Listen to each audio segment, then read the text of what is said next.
coming to our first panel, and which will focus on the existing paramilitary training infrastructure and the threat. And we start with a presentation by Kasper Reykjavik. Kasper Reykjavik, PhD, is a postdoctoral fellow at the Center for Research on Extremism, CEREX, at the University of Oslo, and of course also an associated researcher at CEP. He has 15 years of experience in counterterrorism and countering violent extremism within academia, and worked at the Queen's University of Belfast, at the Handa Center for the Study of Terrorism and Political Violence at the University of St. Andrews, as well as the Polish Institute of International Affairs, PISM, in addition to leading positions at Globsec in Bratislava and his affiliation with the Counter-Extremism Project. He's a member and participant in the activities of the Society for Terrorism Research, the European Expert Network on Terrorism Issues, and the Radicalization Awareness Networks of the EU. Since 2014, he has been studying and publishing on the Western extremist foreign fighters in the war in Ukraine, including for CEP, and is now finishing a book on the topic, which will be published by Routledge. He is the author of 2 other books, including the first comparative study of the factions of the Irish Republican Army, IRA, which was also published by Routledge.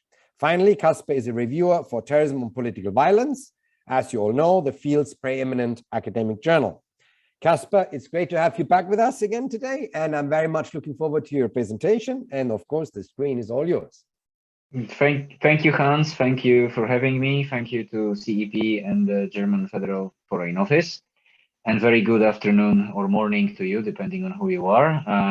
I just have a few minutes and a very quick presentation, which basically will tell you more about the report that we published last year with Counter-Extremist Project on this very subject, on the subject of paramilitarism and extremism in Central Eastern Europe. Some call it Eastern Europe, some call it Central Europe. So let's agree on Central Eastern Europe. And let me share my screen with you. So essentially, what I've got is really 2 slides. So not a long presentation, so bear with me for just a few minutes.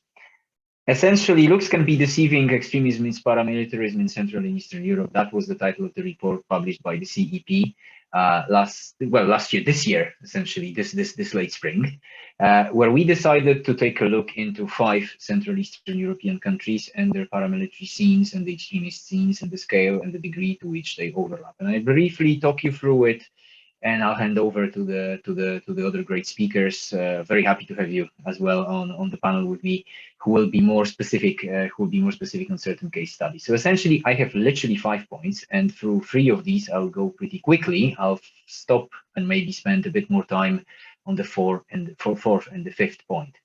So essentially, as I said, the report is a look on the paramilitary and extremist scenes of the 5 Central Eastern European countries, but I would have to stress this.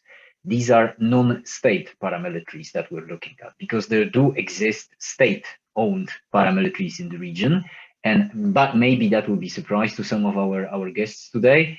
Some of the paramilitaries in the region aren't all that bad, if I could put it this way. And to some extent, these are being used by certain nations in the central countries, certain countries in the region, as for example, military reserves, so the state-owned paramilitary. So bear in mind that very division, as you might be reading about paramilitaries from the region, thinking, okay, these are those extremists that I heard about in the briefing by CEP. Not always the case. It's a bit more complicated than that. Now, the second point is key. As we found out, it's not always that the region's extremists go hand in hand with the paramilitaries, that they're basically one and the same. And there are certain differences, there are certain issues that divide them, there are certain basically arguments that they're having, and a few of them are mentioned here in the brackets. So essentially, there is a bit of a mismatch in terms of where the private-owned or private paramilitaries look up to, because some of them look east, as we found out in our inquiry, whereas the region's extremists, they might have eastern thoughts, but certainly they're looking for friends in the west. They're looking for friends in places like Germany, Sweden, United States, UK, because these are the scenes, the extremist scenes that they look up to.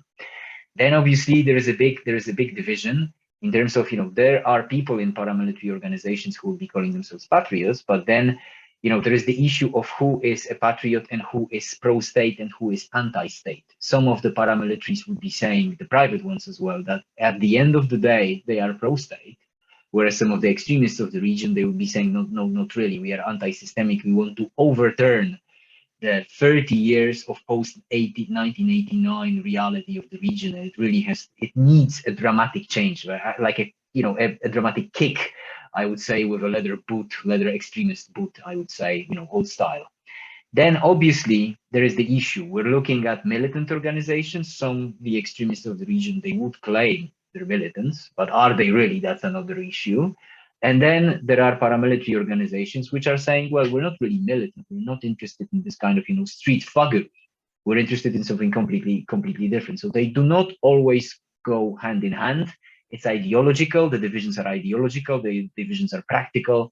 And the divisions are pretty deep in certain cases. And one key point here, you quite often read that this region is some kind of an extreme right-wing or religious or ethnically motivated violent extremist Shangri-La, that essentially the moment you land in Budapest, in places like Budapest, in Ferihegyi airport, and you just walk out of this airport, you're in some kind of a paradise for right-wing extremists. Well, it's a powerful image spawned by some of the media, but the reality, again, is a bit more complicated, as the authorities of the region, which often come under a lot of flack, which is not always right and it's not always correct.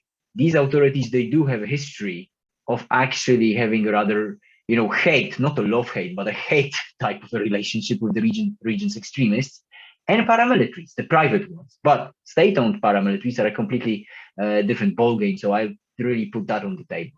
And yes, the third point is the issue of the private militarism. There's quite a lot of it. What do we mean by this? Private paramilitarism is the situation to which Hans and Ms. Scheel already alluded to, that you basically have privately acquired, privately run and controlled infrastructure, which can be basically hired out for your paramilitary, wet dreams, if I could put it this way. And you can do more at these, at these events and in these places than at comparable places in other countries in Western Europe. So do bear that in mind, that when you hear about Hanau Shooter, for example, acquiring some skills at a military academy in Eastern Europe, it's not the government of that very country. It's not the state-owned paramilitaries of that very country. It is a private institution that basically for money will give that training, and it obviously faces some problems as far as registering participants and as far as checking them. They do have that very issue, but it's a separate entirety from something that is quite often described in the media, that it all comes under one umbrella. It doesn't. And the two final points that I'd like to draw your attention to, and probably the two most important ones, there are two issues that we would like to draw your attention to in terms of like threats, if I could put it this way. So the one threat that we saw is that you will have a situation in which Western extremists from more established, bigger, longer operating scenes or milieus, if I could put it this way, they link up with the region's paramilitaries, some of whom, and I know Jakub and then Ruslan will be talking about these, so at least some of them, some of whom are actually, they wouldn't strike you as your, far-right paramilitaries. They would strike you as some kind of a bizarre mixture of post-communist, pan-Slavic, fondly remembering Soviet Union types, who, if you ask them about their political affiliation, would probably tell you that they are on the far left or on the post-communist left.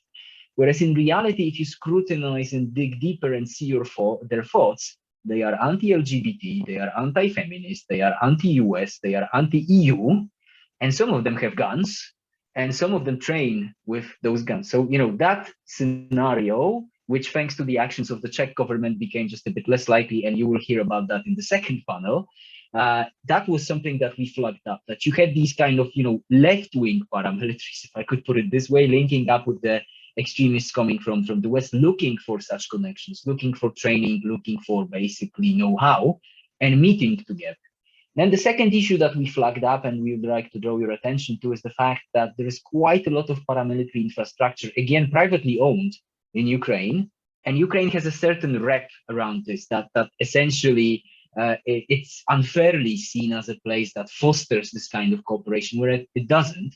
But there's a lot of places where you can actually acquire certain skill set for free, for money, for money privately in the country. And again, there is the threat of Western extremists, meaning Western European coming over, making the connections, not only with the infrastructure, but with the local actors as well, and maybe going into trainings together. This is something that many people were warning about, but has not happened so far. But the report talks more about the possibility and where and how this could happen. So we encourage you to have a look at the report. And finally, we have a set of recommendations, and I urge you to basically look at two. There's a longer list in the paper, but I just stressed the two here in this short presentation. So you sometimes really have to look east to maybe spot something that might be dangerous to the west. And this is the issue of these pan-Slavic fighters, some of whom deployed to Donbass and then returned and are looking for ways to to actually put their new skill set into life, essentially, and if they link up with the Westerners. So you basically have paramilitary organizations which are looking to the east for inspiration, money, and training, but if they link up with Western extremists, you might have the perfect storm. That's the first, that's the first issue. So look east to look west. You might spot someone who's not local in the east, but might be one of yours, if I could put it in inverted commas. And the second, and the last point, is essentially, it goes back to the point that I mentioned earlier. You really at times have to look left to look right, to get the right. Because we're talking a lot about far right, extreme right, radical right, RMV, XRW. And sometimes these are actors, as probably Ruslan would be also indicating, these are post-communist, pro-Russian, orthodox-oriented actors from places like Serbia or Bulgaria, or not so orthodox from places like Slovakia or Czech Republic. And they are allegedly on the post-communist left, but as I said, if you dig deeper, they are really on the far right. Whereas we might be missing them when we're looking for such organizations in the region. We're looking on the purely far right actors, but sometimes you really have to also vacuum clean others into these inquiries. So I'll stop here. Happy to tell you more in the Q&A, and then thank you for having me. Thank you so much, Kasper. Great start to our panel and fantastic overview. And as Kasper already mentioned, I really do encourage you to read this report, where Kasper lays out in great detail the various infrastructures and who's running what and who is doing what in those 5 countries. So very much appreciate this, Kasper. We are now coming to our second speaker, Jakub Woronzow from Poland. Jakub Woronzow is a longtime researcher and investigative journalist of political extremism, specialized in the far right in Poland and internationally.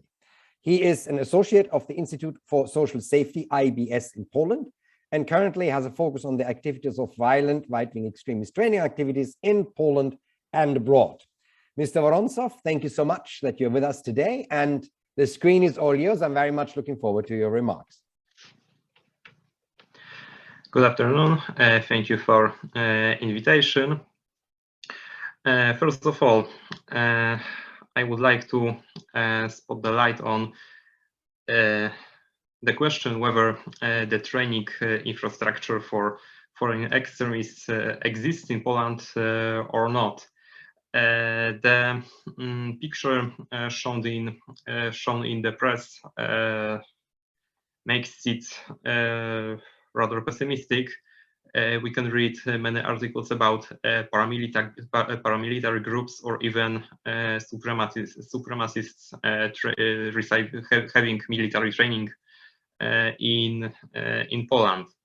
The fact is that there are many civil defense associations in Poland that have political line close to right-wing government that sometimes can look radical, but is still far away from political extremism and rather close for foreign extremism.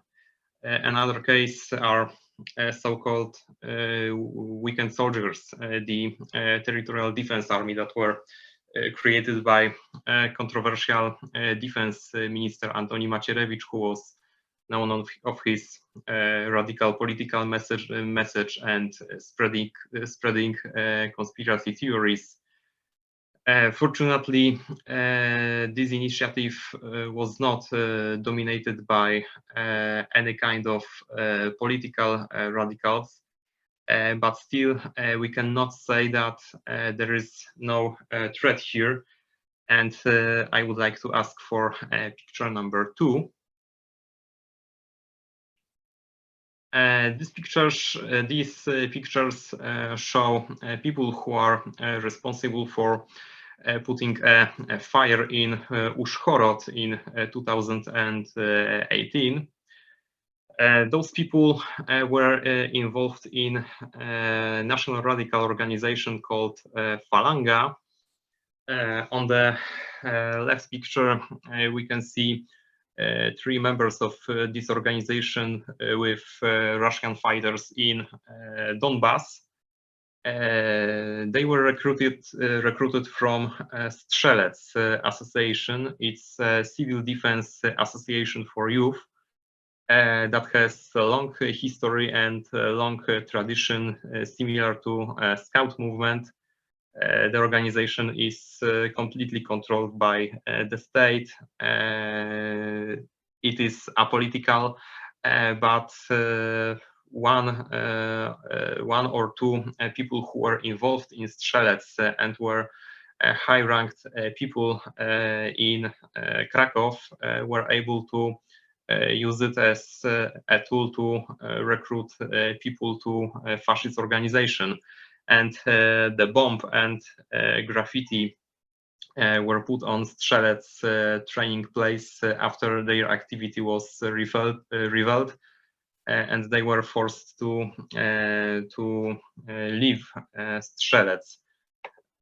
So basically, civil defense movement in Poland is not a tool of political extremism, but they are incidents that warns us and asks us to look at this place too.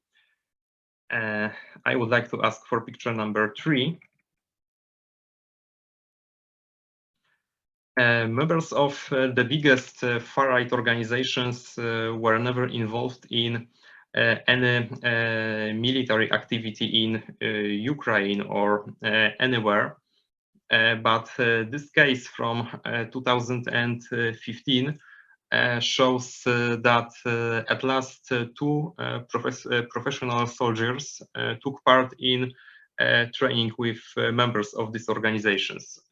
We can see that faces of the soldiers are blurred because such activity is a serious crime.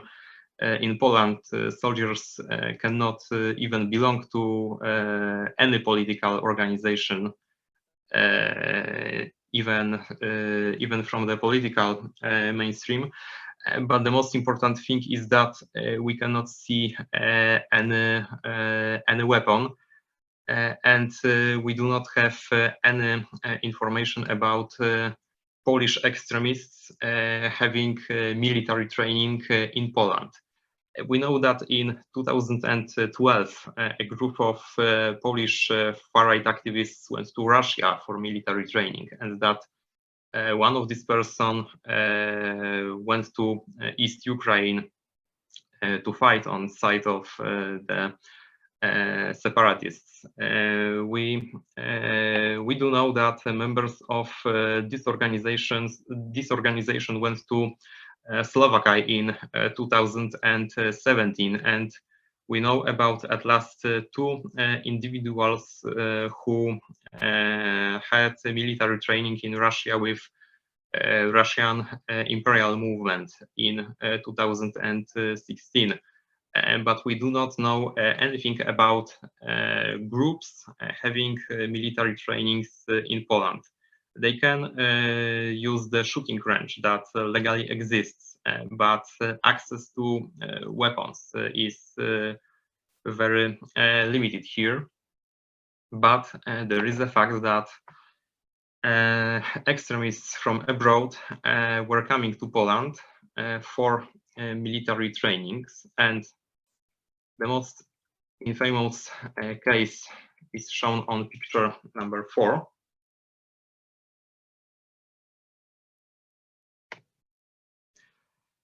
This case was described in English, in Polish.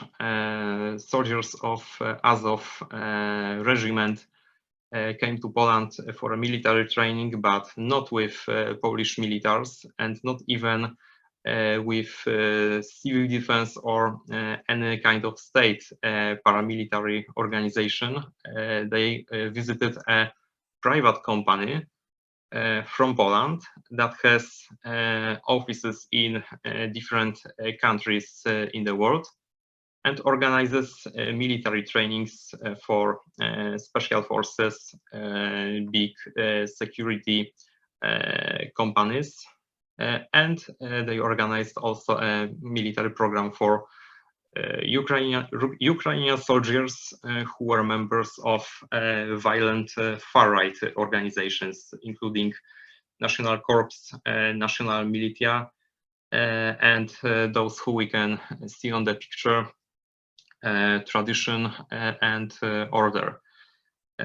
European Safety Academy said that they did not know about political links of people who took part in the program, and claimed that there is no place for neo-Nazis on their training area. But the fact is that in 2012, the same company trade Colonel Gaddafi security, which was a scandal in Poland too.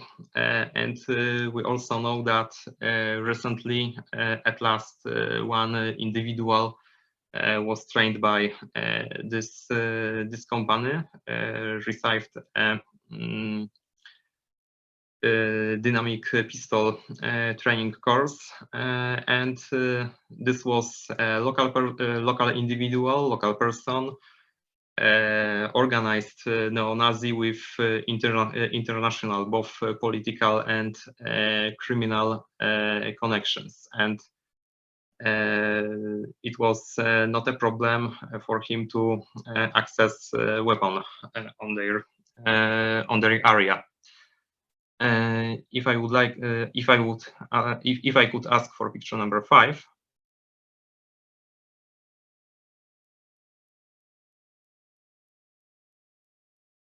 We also know about a Swedish individual responsible for a terrorist attack, who also trained in Russia with Russian imperial movement. Anton Tulin, who attacked a refugee center in Sweden, was detained in Poland after he came to train with weapons similar to those used in the attack on mosques in Christchurch. So in general, we know about one serious incident of a group of the extremists that were trained, but by a private company, not by Polish extremists who do not have their own infrastructure. And we cannot be sure how many individuals came to Poland and accessed training, maybe with this company, maybe with some other company, or maybe just the shooting range that exists legally in Poland. Probably Poland is not a place number one for fighters or extremists to come and receive a military training or learn how to use a weapon. But probably it's easier to go to another country, come out from the light of special forces in fatherland, and stay invisible unless someone spots the individual or the group. So the case is difficult to count if the case is very serious. But we have to know that access to weapons in Poland is very limited, and not all so-called military training that is organized by extremists is actually a training with the weapon. Because the biggest extremist groups in Poland have never done it in Poland. We know that they did it in other countries, but mostly their camps or military meetings were meetings without weapons or without real weapons. And that's all from me. Thank you so much, Jakub. I really appreciate this great overview of the situation in Poland, and interesting that also Polish individuals trained with the Russian imperial movement, which famously was declared a foreign terrorist organization by the Americans because it had trained the Swedish fighters, including this particular individual who then popped up in Poland again. So it's quite interesting to see all of these kind of networks operating constantly. We are now coming to the last presentation of this panel by Ruslan Trat from Bulgaria. Ruslan Trat is a freelance columnist, journalist, and author with a focus on Syria, conflicts, hybrid warfare, and mercenaries. He's a former author in Foreign Policy Bulgaria and at publications of the Goethe Institute. He's a member of the Association of European Journalists in Bulgaria and co-founder of the Bulgarian Journal for Conflicts and Military History, De Militari, which is dedicated to mapping and monitoring conflict zones and political crises. Ruslan was a correspondent in Lebanon, Turkey, Iraqi Kurdistan, and Thailand for Tema Weekly and the Bulgarian National Radio. He reported also from Tunisia and Saudi Arabia. In 2014, he was awarded Activist of the Year by the Helsinki Committee for his journalistic and activist work on refugee issues and his Syria war coverage. In his 2017 book on the Syrian civil war, or his 2017 book on the Syrian civil war entitled The Murder of a Revolution, was published in Bulgaria. His second book, which focuses on Russian mercenary, co-authored with the researcher Kirill Avramov, was published in 2020. Ruslan, it's really great to have you back with us today, and I'm very much looking forward to your remarks, and the screen is all yours. Thank you very much for the introduction and for this invitation on very crucial question, not only in Bulgaria, but as you see in the whole region of Central and Eastern Europe. I hope the sound is good and the image is clear. I have no so useful presentation like the previous panelists. I want to speak more as overview of the situation right now in Bulgaria, where, by the way, today the parliament is voting the new cabinet, which is composed of very much parties, including far-right party, which is backed by directly from Russia. So we have a very uncertain future. We had 3 elections this year, and all of this is affecting the public life. I will speak as a journalist, not as an academia person, and I hope to provoke questions after this panel. Well, Bulgaria is some kind of different situation of the countries like mentioned before, as the political establishment have controversial positions, including the latest remarks from the President Rumen Radev about the status of Crimea and annexation of the peninsula. Also, the location of Bulgaria is crucial, and recently NATO moved more assets to the region because of the Black Sea security and the escalation in Ukraine. And Sofia is considered also crucial in the defense, and the bases in the country are used by the US Army, like Grafik Nativ Air Base and Bezmer Air Base, which is very crucial for the intelligence and security in the Black Sea region. Meanwhile, we can speak about the how to say, very clear, we say, infiltration of the Bulgarian institutions, including the defense apparatus by Russian agents. And for the past few months, we have multiple cases and arrests of spies connected to the Russia, including in the military complex, which is very worrying. Ukraine, the not so visible presence of NATO and the problems in the Bulgarian apparatus, as I mentioned, are among the main factors of the rising of both anti-establishment and anti-democratic forces, which in Bulgaria are not only far-right groups, but also far-left.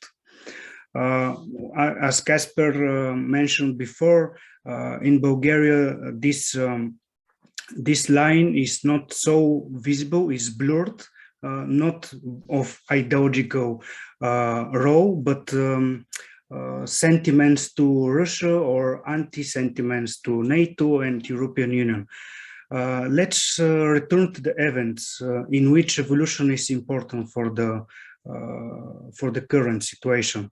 The peak of migration crisis in Europe might be over, but it has provided lasting excuses for paramilitary proto-militias to continue mobilize support in Bulgaria via their defense of the so-called European fortress from the new so-called Islamic conquest. They provide a platform for both overt and covert international cooperation between leading figures in the European radical far-rights.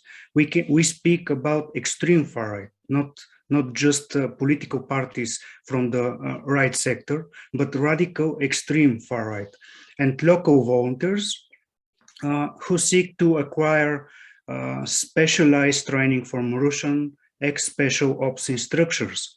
We, with colleague, we tracked one of these instructors. He is back to Russia after one of our investigation, but he visited Bulgaria multiple times to provide such training.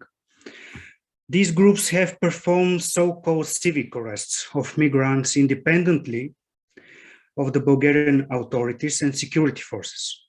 And how to say, while they seem to be two separate entities, I speak about Shipka movement, which is one of the groups I tracked, and they have another group linked to the main core of the leadership of the group, but both of their public appearance and activity strongly suggest in practice they are a joint entity under the predominant guidance of Shipka leadership with an overlapping membership base. This is one of the groups, but this group is some kind of model for others.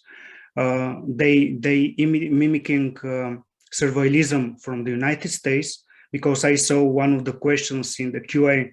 I hope to return to this question after the panel about the connectivity between US far-right groups and European far-right groups. Bulgaria is one of the places of such coordination and cooperation, and also exchange of ideas. Although these groups have received only sporadic press coverage, their case deserves more detailed attention. That is because they function not only as militia, but also as semi-covert instrument of sweeping anti-EU and anti-NATO propaganda, flying under the radar of wider public attention. Yet anti-migrant and voluntary border patrols, so-called border patrols, continue to proliferate and increase membership. One of the questions is why people join them. It is not only for these patrols, not only for migrants, because the migrant crisis right now is not active. So what is the reason people continue to join such groups? It is helpful to take a closer look at their core ideas. Their official platform and documents make it obvious that they represent a healthy mix, how to say, a package of ideas directly challenging the constitutional order of Bulgaria, and are heavily influenced by simplistic notations about direct democracy. So we have this mixture of different kind of ideas expressed by their leadership and members. I can speak about more about their ideas and the core in the QA section, but we can speak about socialist nostalgia, as Casper mentioned. They want a ban of political parties. And the serious thing, yes, we have this idea of fake news, spreading anti-Semitism and other kind of such ideas. But what training facilities are currently active? I will be very short because the time is running. Far-right, just before a few days, a far-right event with the participation of Swedish Democrats was held in Sofia in the beginning of December, with participation of members of European Parliament. So I mentioned this event because this is also connected to such groups in Bulgaria. The situation is different now than a year or two ago, but the evolution of the COVID-19 crisis has slowed the development of those groups, including attracting new members from Bulgaria and Europe as a whole. But still the data on training facilities is obvious so far. Most of the data come from eastern part of Bulgaria, mostly around the port city of Burgas, where is one of the main bases of these groups, also as well as the southeastern part of Bulgaria on the border with Turkey in the Stranja Mountains. We have clear data about some kind of facility trainings in this part of Bulgaria. It also uses sports facilities related to people who support the activity of such groups, in this case, Shipka movement. Who controls the trainings facilities? As I said, we can talk about different circles that are associated with similar groups. On one hand, where there are business persons who support patriotic and nationalist ideas. On the other hand, there are agents in state security apparatus who provide an umbrella for the activities of such organizations. In our investigation, even including for the last year, we have encountered deterrence from government officials, and we spent a lot of time to send such signals of corruption and infiltration of the security apparatus. There are right-wing extremists coming from outside Bulgaria for training, and we have clear data, including pictures of such trainings, mostly Eastern Europeans, Polish members, also very visible Nordic, French, German, and Flemish members of such groups. We have signals and even arrests in Germany of people trying to go to Bulgaria for such training.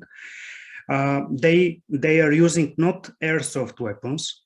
They claim it, this is just airsoft, but we have clear data about using AR-15, which is very serious military equipment and widely used by such groups.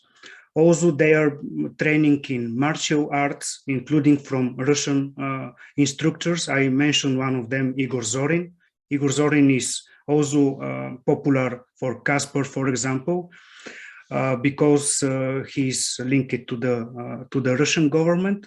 And foreigners are coming to Bulgaria for two reasons: organizing and participating in local-based right-wing marches and events like Lukov March, which is this march is every year organized, and training in the far parts of the country, as mentioned in the Stranja Mountains and eastern parts, in huts and forests, for which we have also data, at least for two places in the forest area. And finally, what are the most important loopholes that should be closed to reduce this threat?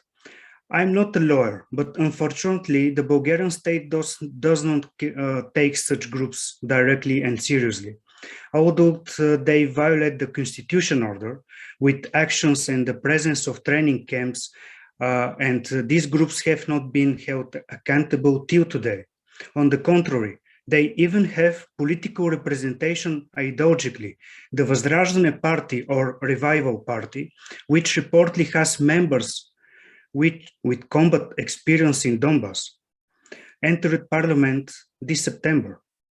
And right now, they also have vice president of the Bulgarian parliament. So this party is anti-European with clear Russian ties and doesn't hesitate to speak openly about these ties. This is the overview of the situation in Bulgaria, and sorry for my long presentation.